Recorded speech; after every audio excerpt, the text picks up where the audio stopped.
Hello everyone, welcome to our Let's Play series of Disco Elysium. This is Colonel RPG as usual, and I'm very happy that you're chose to join me today, because we completed a bunch of quests, and we need to go to the island. Go to the islet, it's not the same thing, in the bay. There could be a boat in the fishing village on the coast. Ask there. And I need to determine where the shot came from. Well, we sort of did, a little bit, determine where it came from.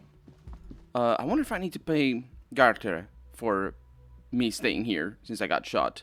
I imagine Kim paid for it, maybe? Because we have a lot of conversations to have. Oh, you're up. It's good to see you back on your feet. Did you like your room? I cleaned it for you. I did. Thank you. Big improvement. You're welcome. I thought it would be nice for you to wake up in a clean place after you, let's be fair, defended this establishment and its clientele from gunfire. Defended may be putting it a bit generously, though. I had a great view of you doing nothing to stop those psychopaths. Then I crawled inside, bullets started flying. Anyway, he clears his throat. He really wants you to realize that he was also on the balcony looking by, in the danger zone, so to say, says our suggestion. I wish you a quick recovery. Also, he raises his finger, you and your partner are staying here free now. This establishment supports cops. The stay is free. The drinks are not, he adds. Just felt I needed to specify that. Where did everyone go? Oh, you know. He looks around at the empty place. People don't tend to stick around after shootouts. Turns out they're not good for business. What happened to the man with the sunglasses? He shakes his head. I don't remember everyone who comes here, and many people wear sunglasses inside lately. Must be a fad. Okay, so I have to mention, when it happened, you were right out there on the balcony. Yeah, I was, yeah, he nods, trying to remain aloof. That's because I'm a badass. He actually says it out loud. It really took courage. Don't pick at him, says our suggestion.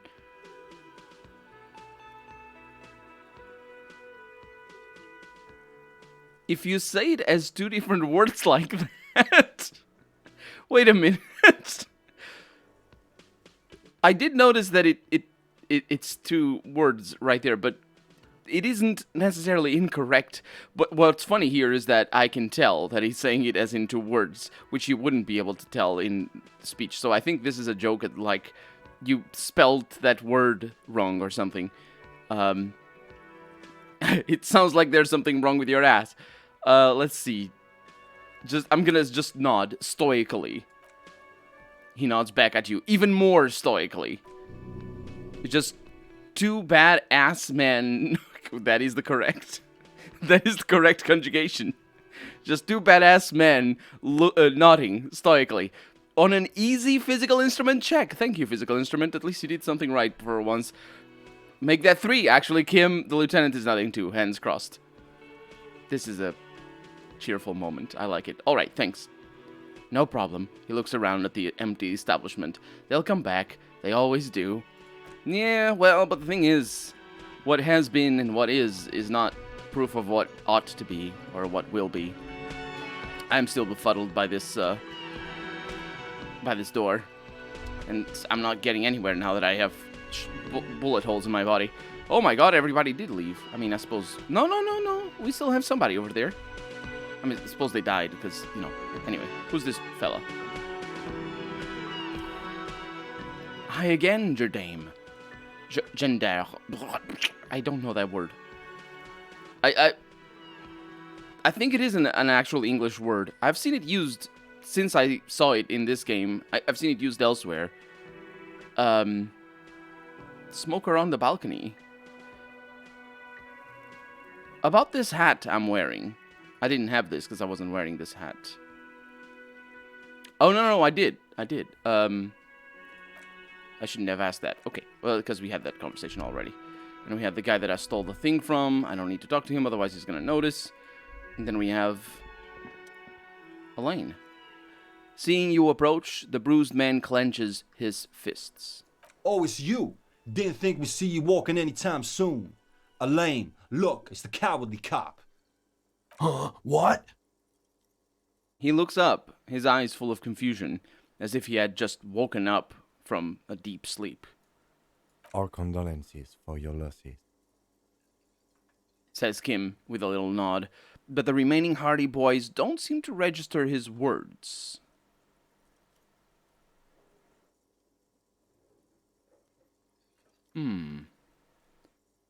So Elaine is the one that's confused. Eugene is the one that said the most here. That's over there. I didn't see him because he's hiding his pants, and his pants, well, it's orange.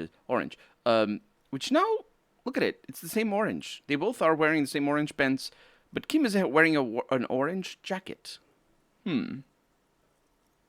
Curious. Is he okay? Does he look like he's okay? Says Eugene. Elaine does not. His unshaven face is almost gray, and he reeks of piss, sweat, and booze. How badly was he hurt?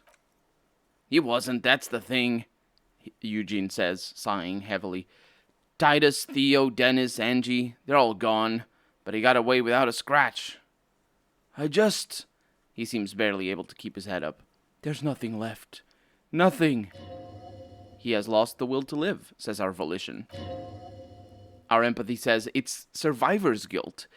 He feels like he should have died with the others. He may kill himself if he doesn't find a new purpose, or else go on in this way, not dead, but not really leaving either. And let's see if I can do something about this. So, obviously, the third one is not the right answer. Shit is tough, but you need to get off your ass and finish it. Then finish this, is the first option. And the second one is, this is terrible. I don't think I could go on living after this. Which doesn't seem very... It doesn't look like that might be the thing to say. So I'm going to say this one and just try to push him, I suppose. The dull eyes looking back to you, or at you, from the narrow face, momentarily light up, and he mumbles, What? Yeah, Crennel, Wild Pines, all the people responsible for the deaths of your friends. You're just going to leave it like that? Sons of bitches. He mumbles something in Mesk. When he sinks down on the table again, a malevolent smile spreading across his face. Was this really the best idea? Says Kim, and he pauses to think for a moment. I guess you may have prolonged his existence a bit, if he can still remember this when he sobers up. If you think this will keep him from offing himself, I'll make sure to remind him. So far I've just been pouring whiskey in him to keep him sedated, says Eugene, and as he nods. What's gonna happen to the Hardy Boys now that Titus is dead? The spit flying out of Elaine's mouth is accompanied by a painful grimace. Titus fucking dead. What's gonna happen to the Hardy Boys? Asks Eugene. Look around you, man. The shit is done. There are no more Hardy Boys. Well, you two are just going to go back to hauling containers in the harbor? Nah, man, I don't know. I guess the Union will still be policing the neighborhood, but... He looks at his dazed companion. Who's gonna do it now?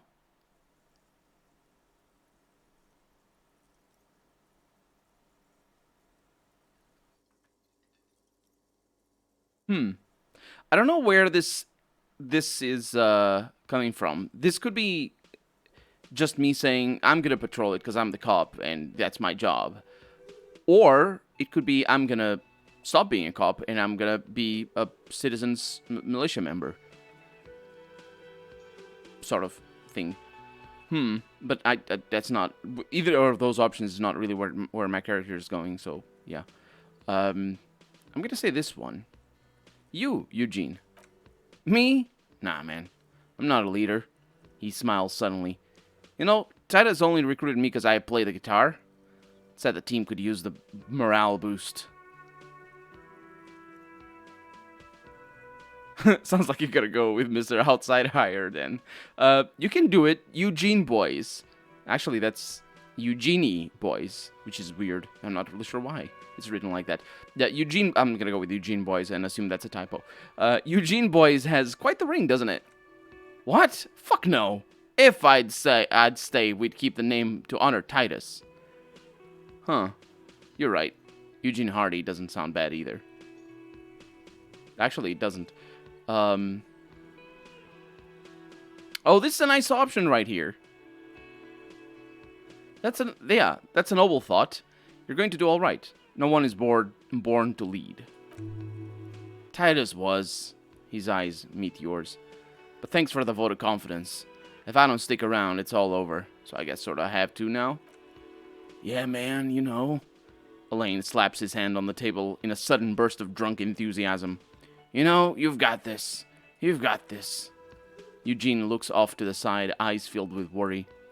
I haven't got shit, Al. There's something there, says our volition. A germ of determination. He knows he has no choice but to rise to the occasion. Our logic says this is not completely ludicrous. Ludicrous? I never know how to pronounce that properly. Him and Titus were the only detectives of the bunch. Titus more, but Eugene at least knew how to think along. So any idea what happened to Clashy? Damn songbird of misery, that one. The man shakes his head. And do you have any information on this songbird of misery? Nah. Garda said she took off some time before the firefight, that's all. Trying to remember if there was anything. Oh yeah, he said she seemed to be in a real hurry. She's gone, face it, says our savoir-faire. I know, don't worry about it. She's not part of the plot anymore. Take care, guys. Yeah, you too. It's a rough world out there. He shakes his head. It's not easy being a cop. We were too hard on you. Both of you. He turns to Kim. We shouldn't have fucked with you like we did. You got between us and a lot of bullets in that fight. Martinez owes you one. That's kind of you to say, the lieutenant closes his notes. Take care of your friend, okay?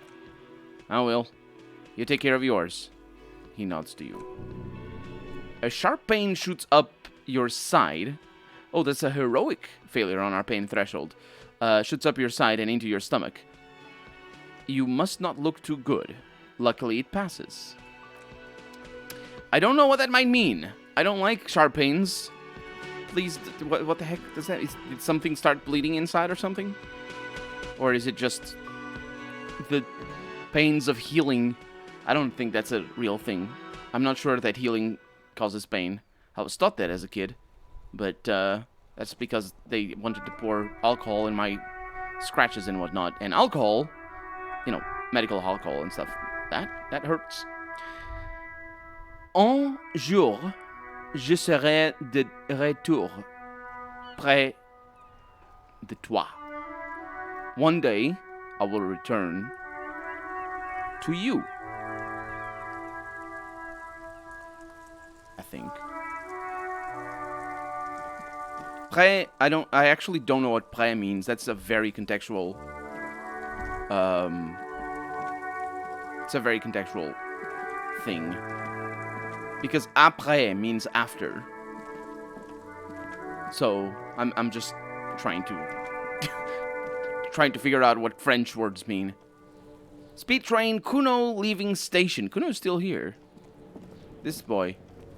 Everyone says you started crying in the middle of a firefight and then bled like a pig. I guess that was cool. I guess that's true. Cool. He nods along. That's very cool to Kuno. Just don't think because you got half your dick shot off and you're an invalid now, Kuno's gonna treat you differently. Or different, he says. He doesn't use adverbs, because that's not cool. Kuno doesn't reward weakness. He says, looking at your pathetic limb, it's business as usual with Kuno.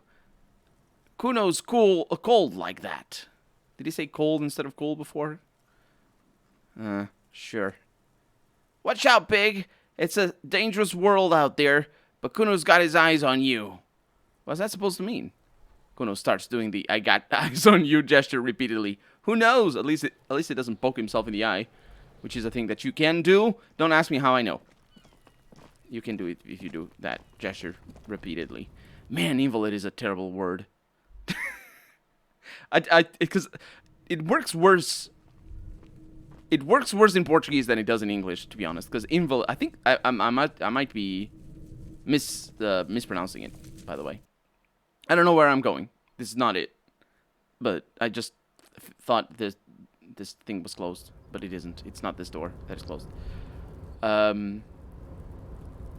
Yeah, we don't need to be here. Because in Portuguese, the word invalid and invalid are pronounced exactly the same. In fact, they're the same. Well, they're not the same word because they mean different things, but they are homonym words. It's just a terrible word.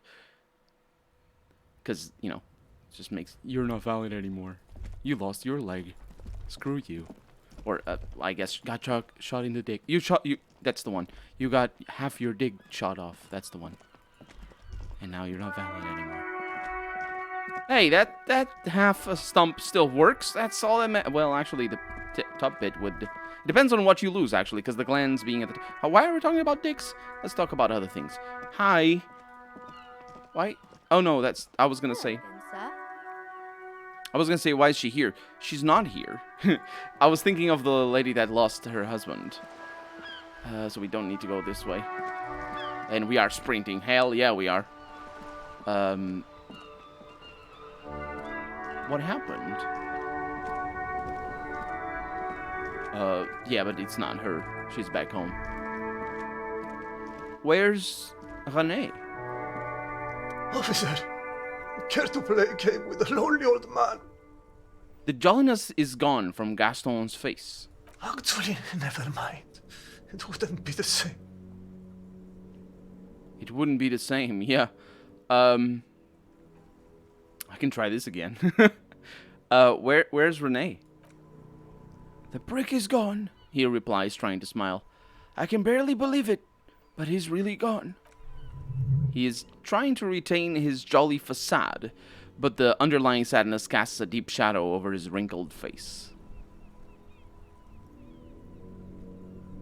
Gone? Gone where? Gaston sighs and mumbles to himself, more to himself than you. Hell, most likely. He was an absolute cunt. Right. Gone where? To hell. What? Was he killed during the mercenary tribunal? Oh, he would have liked that. The old man slowly shakes his head. Violent lives ending violently, that's how we wanted to go. Sadly, it was not the case. How... Was he really that bad? I repeat, an absolute cunt. He turns to look at the crater. Even his old army buddies didn't want him around. He was like an old viper. The only people who could stand to be around him were Johnny, their loved one, I suppose, before, and me. He pauses. She saw something in him when we were just kids, and his voice trembles. And she never lost sight of it.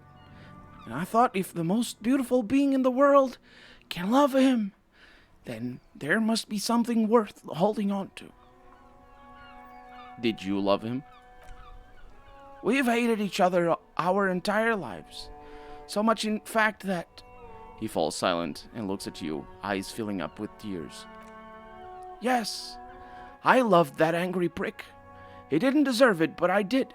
He wipes his eyes with a sleeve. You know what his last words were to me? Tell me. In Guillaume's time, you'd have been shot without a trial. That's what he said to me. The old man gathers himself and wipes his eyes again. He lived a cunt, and he died a cunt. Let's leave it at that. Well, here's something to remember your friends by. Because I have the photo. I can't see it right now because I can't access the inventory. You really should be able to access the inventory in this, just not be able to switch clothes. There's no reason why you can't. But anyway, I'm gonna give him the photograph of René and the girl. Let me see. Gaston takes the photo, hands trembling. This was 60 years ago. We all went to that parade. Young René looks so happy, and Jenny, eyes blurry with tears, he has to stop. I'm sorry, officer. He dries his eyes. Thank you. Thank you for this little memorabilia. It really means the world to me. That was nice, says Kim, as he smiles. A small thing for us, but invaluable to him. He probably didn't even know Renee had the photo. How did he die exactly? His angry little heart finally gave out. I like that he says little. Because that's not a term of endearment. Because you'd think that it's a term of endearment, and it works like that on other occasions, but not in this one. I think it's just because he didn't have a very big heart, and that's him just having another jab. He sighs. The dock workers found him in the guard booth this morning. Wasn't even supposed to be working for another week, but he just had to prove how tough he is. Wait, did he push himself to prove he can pull his weight and doesn't need handouts? Asks the reaction speed. Did he have any prejudice against people that receive help from the government? Is that what the implication here? Because I remember he was definitely anti-communist, or specifically in this setting, anti-communard, which is the same, but still. So I think that might be related to that. Guess he was about to head home, because when the dock workers found him, he was wearing civilian clothes, and not the cockatoo uniform I saw him in all the time. Sometimes I thought he was wearing it just to piss me off. Gaston smiles a sad smile. Now the joke's on him, because he's going to be buried with it.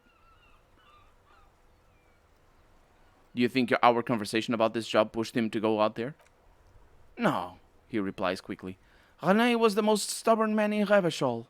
Nothing you or I could say would ever push him to do anything. The man was completely immovable. He has doubts, says our empathy. But right now, I assume, he just wants to move on and not think about it. Do you know what happened to his medals? He looks at you for a moment and then speaks quietly. I took them for myself. Took them to remember that old cunt. Nobody knew him better than I did. And I want to remember that old cunt by something. Strange how old cunt sounds almost gentle when he says it now. I don't know what that might have meant to be sound, because cunt, the word itself has, well, it's like other words, really.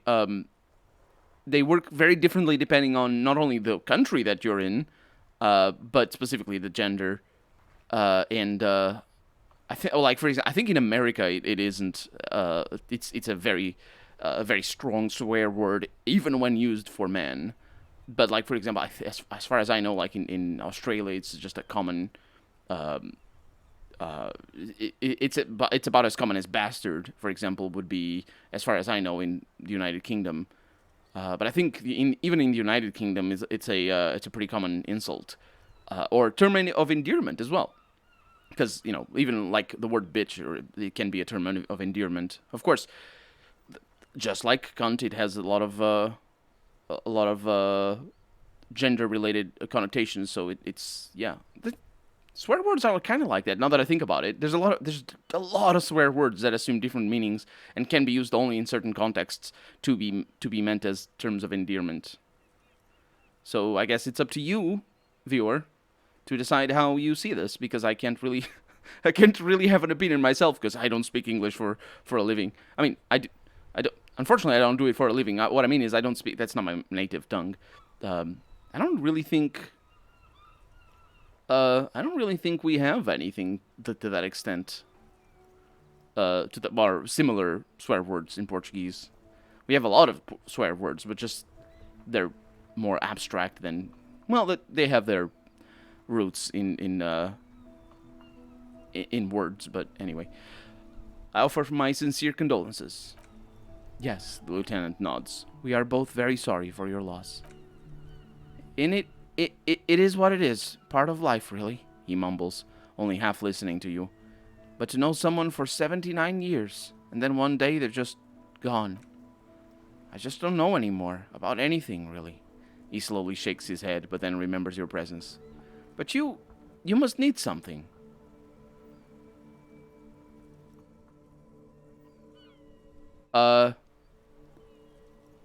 Maybe. Yeah, too bad Renee's gone. I was hoping to ask him about Maybells. Didn't I ask him about Maybells before? The old man stares at the flower and then sighs and says, Renee wasn't really what you'd call a botanist, officer. And believe me, he didn't like Insulindian lilies. What? He replies with a slight nod. That's their old name, dating back to the time of kings and crests and all that other stuff he loved so much. Why didn't he like them? There were many reasons, but mostly it was the communards. They called them the Bells of Revolution. A sad smile passes his face. I guess in the end, the Insulindian lilies were just another piece of the old Insulind. The royalists had to surrender to the Mazovian insurgents. It doesn't really matter anymore. But you feel the dried flower in your hand somehow still does matter.